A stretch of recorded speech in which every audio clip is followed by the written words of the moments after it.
सहरसा में इस बार होने जा रहा है इंटेलेक्चुअल का महाजुटान। सहरसा के पटेल मैदान के पास में यह बना हुआ है प्रेक्षागृह। यहाँ पर जो है इंटेलेक्चुअल का जो है एक जुटान होने जा रहा है। क्या कुछ लोग आ रहे हैं, कौन से लोग आ रहे हैं और क्या कुछ है, उन सब चीज़ के बारे में बातचीत करेंगे। हमारे साथ हैं डॉक्टर रजनीश रंजन, जो शिक्षाविद है और सहरसा और कोसी क्षेत्र के इलाके में शिक्षा के क्षेत्र में काफ़ी काम किए हैं। बहुत बहुत स्वागत है सर, नमस्कार। नमस्ते सर। और अभी जो स्नातक इलेक्शन को लेकर के आपका तैयारी चल रहा है, क्या कुछ चल रहा है और अभी यहाँ जो प्रेक्षागृह में आप करने जा रहे हैं वो क्या कुछ है सर? 7 तारीख को 7 जून रविवार दिन, मैथिली में इसको हम लोग कहते हैं रवि दिन। हाँ, तो रवि दिन रविवार को यह कार्यक्रम है। सामने पटेल मैदान है और ये प्रेक्षागृह सामने में गोपनीय है। और सामने देखिए एसपी साहब का गोपनीय जी, और इसी के ठीक सामने लोकेशन बहुत परफेक्ट है। समाहरणालय के ठीक सामने है प्रेक्षागृह है। और यहाँ पे जो हमारा कार्यक्रम है वह स्नातक जो लोग हैं, जो हम कह सकते हैं कि जो तो इंटेलेक्चुअल जो है, इंटेलेक्चुअल का एक्चुअल में संवाद है। अच्छा। और इंटेलेक्चुअल की व्याख्या आप ऐसे कर सकते हैं कि जैसे हमारे पास एडवोकेट हैं, सॉलिसिटर हैं, अटॉर्नी होते हैं, प्रोफेसर हैं, टीचर्स हैं, और इस सब के अलावा जो मान के चलिए कोई संविदा कर्मी भी है यदि वो ग्रेजुएट है, या फिर आप पत्रकार बंधु, बिल्कुल आप सभी हमें नहीं भूलिए, आप पत्रकार बंधु हैं, तो इन सब के आकांक्षा के अनुरूप हमारा आगे का रणनीति क्या होगा। चुनाव लड़ने का नहीं, ये मत समझिए चुनाव लड़ने के लिए हम लोगों को बुला रहे हैं। हम यहाँ पर वह निश्चय लेंगे कि चुनाव जीतने के बाद हमें क्या करना है। चुनाव जीत रहे हैं आप, तो हम तो तैयारी वही है हमारी।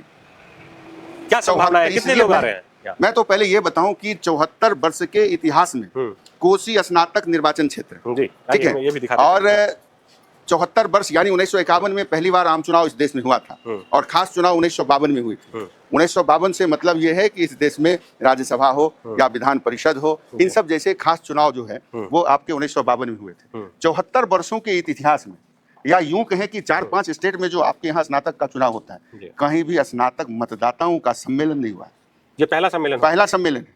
और आप ही के चैनल के माध्यम से जो आपने उस दिन दिखाया है सहरसा नाव से, हमें 5 ऐसे नेशनल मीडिया के लोगों ने फोन किया कि क्या करने जा रहे हो। वो तुम्हारे यहाँ का एक सहरसा नाव चैनल के माध्यम से हमको वो खबर मिला है कि तुम कुछ बड़ा कार्यक्रम करने जा रहे हो। Thank you sir. नहीं, कार्यक्रम भी आपका बड़ा है, क्योंकि जिस तरह से सोच हम देख रहे हैं, जो इतने लोग आने वाले हैं, इतने जिलों से आने वाले हैं गेस्ट के तौर पे, और इस सहरसा की आप बता रहे हैं, सहरसा में इतने मतदाता जो ग्रेजुएट मतदाता जो है वो यहाँ आएंगे जी।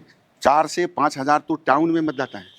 अच्छा, 2400 प्लस 1500। कैसे रजनीश जी, कैसे हो पाएगा ये हॉल? तो कैसे व्यवस्था कर पाएंगे, क्या सब व्यवस्था? आप देखिए कि 700 का सीटिंग कैपेसिटी हमारा इसमें है। 200 के करीब लोग हमारे मंच के इर्द गिर्द रहेंगे। बिल्कुल, वो पीछे में बड़ा स्पेस है, बीच में जो गैलरी है। अच्छा, यहाँ भी हो सकती है। और यहाँ पे भी एक स्क्रीन यहाँ पे लगवा रहा हूँ, इस तरफ यहाँ पे एक स्क्रीन है। 150 से 200 आदमी इसमें बैठेंगे इस हॉल में, ठीक है। और इसी हॉल में हम विभिन्न जगहों पर स्टॉल लग रहा है। अच्छा, और स्टॉल इसलिए लग रहा है ताकि वो जो आप पहले बता चुके हैं। हाँ, मैं बता नहीं है क्या ना कि कई लोगों ने फॉर्म भर के जाके अनुमंडल कार्यालय में जमा कर दिया, ब्लॉक में जमा कर दिया, या आम चुनाव तो है नहीं।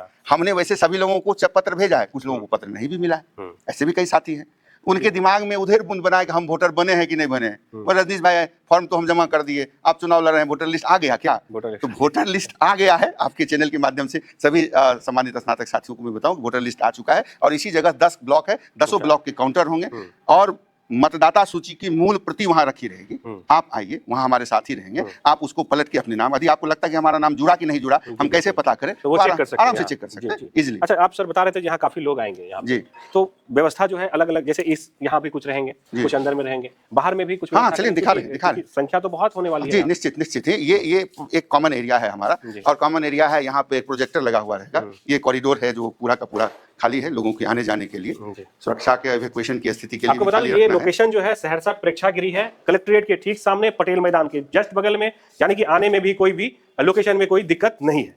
लोकेशन भी बहुत अच्छा है। जी। और सभी साथियों को जो बाहर से भी लोग आ रहे हैं, स्टेशन बगल में है, बगल में समाहरणालय है, रविवार का दिन है, नो ट्रैफिक फ्री डेज में जो है हमने इस कार्यक्रम को रखा है। अभी देखिए ये बांस गिर रहा है, अब देखिए, आइए इधर दिखाते हैं आप। आपका जो तनाव था मुद्रेश भाई, या आप टेंशन में थे कि आदमी हटाइएगा कैसे? बिल्कुल, अब जैसे संख्या यहाँ पर सहरसा शहर की बात करें तो 4000 के करीब मतदाता है। जी। और उसके बाद जो है अलग अलग ब्लॉक से लोग आएंगे जी, तो उनकी व्यवस्था कैसे कर पाएंगे? इस जगह से लेके इस जगह की लंबाई देखिए, ये 250 फीट है। हाँ, बिल्कुल, ठीक है। और ये जो है 70 फीट चौड़ा है। अब ये बांस देखिए गिर रहा है, इस पूरे पे वाटरप्रूफ पंडाल है, पूरे में देखिए गर्मी भी है और बारिश भी हो सकती है, तो उसका भी ध्यान रखना पड़ेगा। वाटरप्रूफ पंडाल हमने इसलिए हाँ, बोला। हाँ, हाँ। और उसके वाटरप्रूफ पंडाल के साथ साथ हमने उस वक्त भी कहा कि हम वातानुकूलित व्यवस्था की तैयारी, अच्छा, ठीक है, कि लोगों को जो आए उनको सुविधा मिले, कम से कम जो बात करने आए हैं जी, वो अपना सवाल पूछ सके, अपनी चीजों को दिखा सके, बातचीत कर और सके। यदि बहुत ज्यादा भीड़ होता है तो मुझे लगता है कि संवाद हमको 2 शिफ्ट में करना होगा। अच्छा, सवालों का जो दौर जब आएगा तो उस वक्त क्या होगा कि जो लोग सवाल पूछ लिए उनसे आग्रह करेंगे कि आप थोड़ा सा भोजन कर लीजिए, जो इधर खाली बचे हुए लोग हैं वो उनको जाने दीजिए ताकि वो मुझसे सीधे सवाल करें। तो ये जो होगा बातचीत का जो सिलसिला होगा सर, ये जो दर्शक हमारे इस फील्ड में नहीं है और जानकारी नहीं है, उनको बता दीजिए जो किस तरह का ये बातचीत होगा। और ये बातचीत है कि दरअसल यह जो चुनाव है, यह चुनाव इंटेलेक्चुअल के लिए, यानी भारतीय संविधान के अनुच्छेद 171(3)A में जो प्रदत्त शक्ति है, उस शक्ति के जरिए आप मतदाता भी बने, आप सभी पत्रकार भाई भी बने, और आप सभी हमको चुनेंगे उसी शक्ति से। तो हम आप चुना है आपने, पत्रकारों ने, वकील साथियों ने, शिक्षकों ने, स्नातक युवाओं ने, स्नातक बेरोजगारों ने, तो काम हम क्या करेंगे? उन्हीं के लिए करना है। तो मुझे सड़क थोड़ी बनाना है। बिल्कुल नहीं, सड़क बनाने के लिए अलग व्यवस्था है। ऑलरेडी मुखिया जी हैं, ऑलरेडी है, विधायक जी हैं, सांसद जी हैं, वो लोग उस काम को करेंगे। हमारा जो काम है हमें उस काम को करना है। आइए आपको और कुछ दिखाते हैं। जी जी। ये पूरा एरिया जो है ना, इस पूरे एरिया में, इसमें तो सिटिंग का तैयारी है, ठीक है, ये पूरा एरिया सिटिंग का है, और इसके पीछे फरन खाना को थोड़ा छुपा के रखना पड़ता है। अच्छा, ठीक है। तो ये देखिए काम शुरू है। अच्छा, ये काम शुरू हो गया है। आपको आए तो दिखाने भाई क्या चल रहा है। ये पूरा पंडाल यहाँ से बन रहा है, ऐसे घुमा के चारों तरफ, जिसमें जो है खाने की व्यवस्था है। जी जी, चलिए, स्वादिष्ट शाकाहारी खाने की व्यवस्था। बिल्कुल बिल्कुल, ठीक है, और मिथिला के टेस्ट के अनुरूप। बिल्कुल, मिथिला में खाना को लेकर के लोग जो है व्यंजन, अलग अलग तरह के व्यंजन पसंद भी करते हैं, और खाने में जो है आप भी शौकीन है, और खिलाने में भी ज्यादा, उससे ज्यादा। जी, तो सर अंदर भी चलते हैं, देखते हैं वहाँ पर क्या सब व्यवस्थाएं हैं और किस तरह से वहाँ सीटिंग अरेंजमेंट आप कर रहे हैं। जी, और सर जैसे जो लोग आपसे जुड़ रहे हैं, क्या कुछ कह रहे हैं? आप तो जगह जगह जा रहे हैं, लोगों से बातचीत कर रहे हैं, तो लोग क्या आपको भरोसा दिला रहे हैं? किस तरह से बातचीत हो रहा है? लोगों ने कहा कि यह चुनाव पहली बार नाम सुना है। बड़ा कष्ट होता है सर। उसका वजह सर, क्योंकि हमारे क्षेत्र का जो है कोई एक तो प्रतिनिधित्व इस क्षेत्र से नहीं हुआ है, नहीं होना, और जिन लोगों ने भी इस चुनाव को जीता है उन्होंने सिर्फ इसे ऑर्नामेंटल तौर पे इस पोस्ट का एंजॉय किया, आभूषण के तौर पे। जब मन हुआ नाक में डाल दिया, जब मन हुआ गला में डाल लिया, जब मन हुआ पाँव में डाल लिया, और उसको निकाल के रख दिया। ऑर्नामेंट से आभूषण के तौर पे इस पद का उन्होंने प्रयोग किया है। उन्हें चिंता इस बात की नहीं है कि संविधान क्या कहता है। यदि चिंता होती तो वो सदन जाते। ठीक है, आप अगर जो जैसे लगातार आप लोगों से मिल रहे हैं, क्या कुछ बातचीत हो रही है? लोग जो है क्या, मतलब अभी तक जो कई लोगों को पता भी नहीं था, आपने बोला। अब जब मैं कह रहा हूं कि जब कुछ पता ही नहीं है तो सीधा वन साइडेड है। आप सर्वेक्षण करा लीजिए, बिल्कुल 14 जिला में आप घूम के सर्वेक्षण करा लीजिए, सीधा वन साइडेड है। ये मैं नहीं कहता हूं, मुझे लोगों ने कहा कि रजनीश भाई क्यों आ रहे हैं आप धूप में? कल मैं पूरा दिन में 2 जगह गिर गया चक्कर खा के पत्थरघट में। इसलिए कल का आप फेसबुक पे देख होंगे, बाल पे पूरा पानी डाला हुआ, एकदम बाल बिखरा हुआ, सामने हमारा फोटो अपलोड हुआ है। 2 जगह गिर गया था पत्थरघट में। इतनी धूप कल दोपहर में, इसी आज तो पूर्वा हवा चल रहा है, थोड़ा सा मौसम अनुकूल है। बहुत गर्मी थी कल। लोगों ने कहा कि भाई काहे को, हम लोग निश्चिंत रहिए, आप सहरसा घर है आपका। सहरसा के लोग जो है पूरा समर्थन दे रहे हैं आपको। सिर्फ सहरसा ही नहीं, हम संपूर्ण कोसी की बात कर रहा हूँ।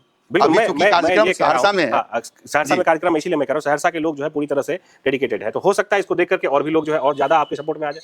हैं, सब लोग सपोर्ट में आ जाए, मतलब बिल्कुल ये आ जाए वाली बात नहीं है, ये सच है। आप बगल में मधेपुरा चले जाइए, बगल में सुपौल चले जाइए, बगल में खगड़िया चले जाइए, पूर्णिया चले जाइए, कोई कंपटीशन नहीं, कोई कंपटीशन ही नहीं। अरे कंपटीशन तब होता है जब 2 होता है।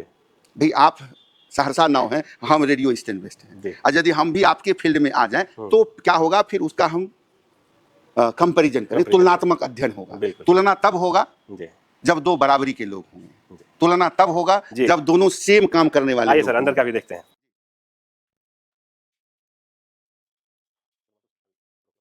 ये हॉल है जहां पर ये होने वाला है जी। यहाँ पर लोग आएंगे जो बैठेंगे, और आप गेस्ट की व्यवस्था यहाँ कर रहे हैं। हमें नहीं लगता सर ये सफिशिएंट जगह है, हालांकि बाहर में आपने व्यवस्था की। गर्मी का सीजन है जी, और ज्येष्ठ का महीना चल रहा है जी, तो कब मौसम किस रूप में ले ले कोई नहीं जानता है।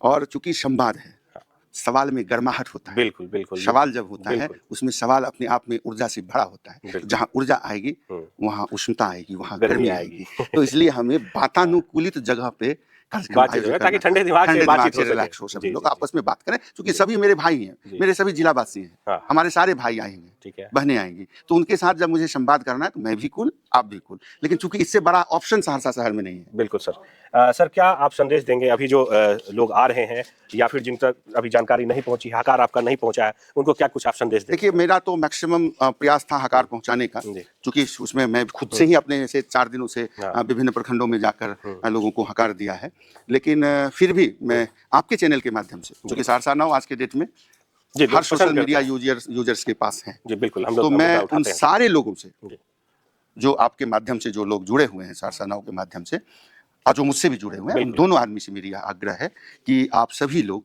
जरूर इस कार्यक्रम में समय इसलिए कि चूंकि लंच की व्यवस्था है और लंच 1 बजे होता है, लंच का टाइमिंग, तो हमें हर हाल में कार्यक्रम को 1 बजे खत्म करना है।